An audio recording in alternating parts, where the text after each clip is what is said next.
Hello friends, तर आज आपण सकाळी उरलेल्या चपात्यांपासून क्रिस्पी असा पनीर टॅकोस बनवणार आहोत. चला तर मग रेसिपी पाहूयात. यासाठी आधी सर्व भाज्या कटिंग करून घेऊयात, ज्यामध्ये मी पनीर, कांदा, कोथिंबीर, काकडी, शिमला मिरची तसे भरपूर सारी कोथिंबीरचा वापर करूया.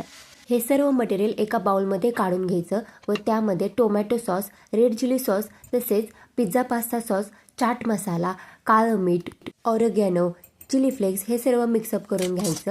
हे फिलिंग तयार झाल्यानंतर एक चपाती घ्यायची व त्याच्यावरती अर्ध्या बाजूला पिझ्झा पास्ता सॉस पूर्णपणे स्प्रेड करून घ्यायचा.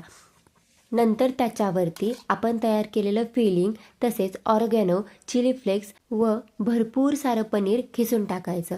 नंतर हा टॅको फोल्ड करून घ्यायचा. एका पॅनमध्ये भरपूर सारं तूप घालून त्याच्यावरती हा टॅको दोन्ही बाजूने एकदम क्रिस्पी होईपर्यंत भाजून घ्यायचा. अशा प्रकारे आपला क्रिस्पी आणि टेस्टी असा पनीर टॅकोस खाण्यासाठी तयार आहे. व्हिडिओ जर आवडला असेल तर लाईक, शेअर आणि सबस्क्राईब. Thanks for watching.